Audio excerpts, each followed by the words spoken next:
Marvel Entertainment. Jessica Jones is the second Marvel series to be developed exclusively for Netflix. Following on from the success of Daredevil, the new show follows Kristen Ritter as the eponymous private detective, solving crimes in New York's grimy Hell's Kitchen district. The Defenders on Netflix review a slow burner with potential. Unlike other sleuths though, Jones used to be a superhero until a traumatic event in her past forced her to hang up the costume. Now, she takes on minor cases for cash, while caught in a spiral of despair and destructive behavior, and given she retains her superpowers, she can get very destructive. The series continues Netflix's path towards an eventual Defender series, set to team several of the Marvel street-level superheroes together, with Jessica joining Daredevil, Iron Fist and Luke Cage, who debuts in Jessica Jones in the lineup. However, Jessica herself is one of Marvel's newer characters, and arguably one of its more niche figures. So before you throw yourself into the entire 13-episode season, Wired presents an introduction to the reluctant hero and her tragic world. Jessica Jones isn't a great superhero name, is it?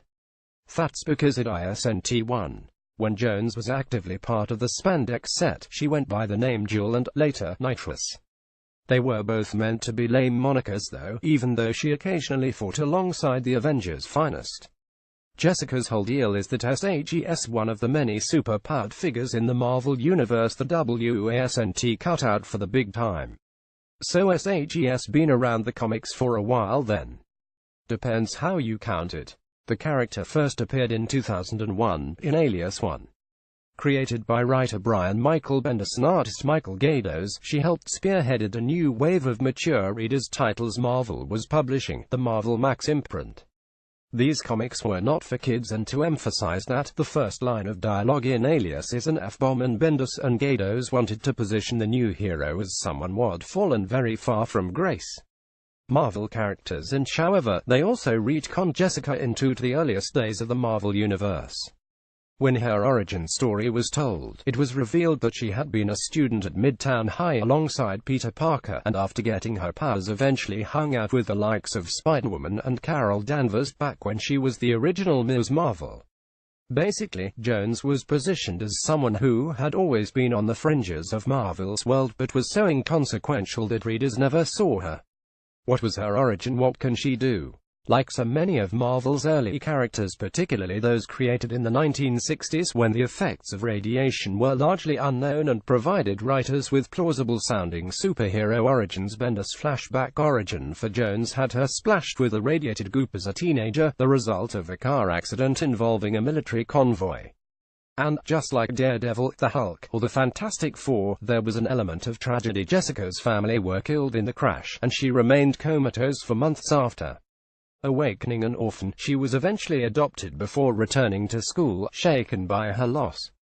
As a side note, Jones is actually her adoptive family's name. Her birth name was Campbell, making Jessica Jones something of a secret identity after all. Marvel characters, and eventually, she would discover the same chemicals that caused her coma also granted her super strength, a degree of invulnerability, and flight.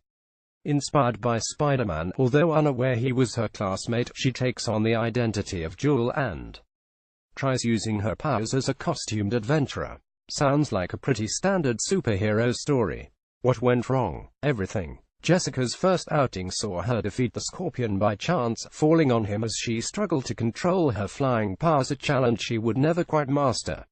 Soon after, still unsure of her abilities, she would fall under the control of Zebediah Kilgrave, the Purple Man, which would be one of the worst experiences of her life. And yes, Purple Man is a stupid name, but his abilities aren't. His pheromones allow him to control anyone, but particularly women. He was also incredibly twisted. Rather than actually forcing himself on Jessica physically, he used his powers to make Jessica think she wanted him, only to torture her further by denying her. Remember, this is all in a comic aimed expressly at adult readers, but that's still incredibly dark territory. Marvel characters in Josh Brolin signs up as Cable for Deadpool 2. Trapped in a fugue state for 8 months, she only escaped once Kilgrave sent her to murder Daredevil, which led to a huge misunderstanding with the Avengers when she mistakenly attacked the Scarlet Witch. Easy mistake, they both were red, after all. Knocked into a coma again by an enraged Vision, then in a relationship with the Scarlet Witch, Jessica only got her life back when Jean Grey of the X-Men helped restore her mind. Traumatized and disoriented, Jessica was left reeling by the fact no one had noticed her absence. Despite having been freed from Kilgrave's control, she felt utterly abandoned.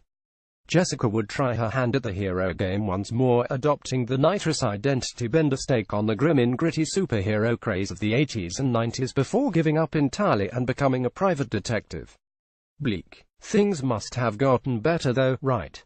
Eventually, after years of poor decisions, hard drinking, and psychologically unhealthy behavior, Jessica struck up a relationship with Luke Cage, the former Power Man.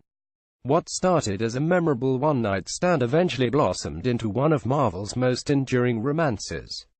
Sweet Christmas Meet Luke Cage. Netflix's latest Marvel hero, the success of Alias is a series, saw the character shift into the mainstream Marvel titles and, still largely shepherded by Bendis, Jessica went from detective to reporter in The Pulse, to a sort of superhero liaison when Luke becomes a founding member of the New Avengers.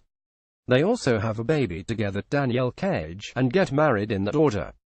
Marvel Characters Inc. So happy ever after, and the series will be following that path.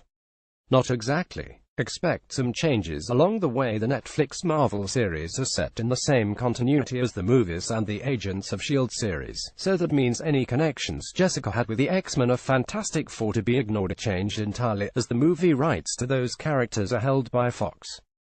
Similarly, although Marvel has ironed out Spider-Man screen rights with Sony, and will be introducing the character in Captain America Civil War, the character will be a teenager, whereas Jessica Jones is already an adult. The same goes for her friendship with Carol Danvers. While a Captain Marvel movie is planned, no casting decisions have been made. Basically, the Netflix Jessica Jones will be significantly removed from her superheroic past. What will Netflix take on the character involved then? Showrunner Melissa Rosenberg is keeping the focus on Jessica as a survivor, angry and bitter in the wake of her treatment by Kilgrave. The show is pitched as almost a superhero psychological horror, exploring the twisted relationship between the two. It will also set up actor Mike Colter as Luke Cage, already possessing his own powers and serving as a supporting character and romantic interest for Jessica ahead of getting his own Netflix series early in 2016. And who else is in it? Bad news for fans of the charming, dashing 10th Doctor. Former Doctor Who lead David Tennant is taking a villainous turn as Zebediah Kilgrave. From everything seen so far, HES not outwardly purple but is a sadistic monster. Marvel Characters Inc. also appearing is Rachel Taylor as Patsy Walker, a former model who became the hero Hellcat in the comics, but here a former model who becomes a radio host. Patsy is filling the best friend role of Carol Danvers. The Matrix Carrie-Anne Moss also appears as Jerry Hogarth, a gender-flipped version of lawyer Jerron Hogarth, possibly important given his traditional connections with Iron Fist, the most secretive of all the Netflix Marvel series so far.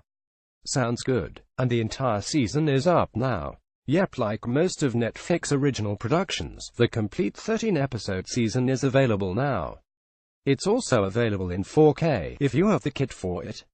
And if you enjoy it, Rosenberg already has plans for a second season, picking up from the drastically different place Jessica is in by the end of this one.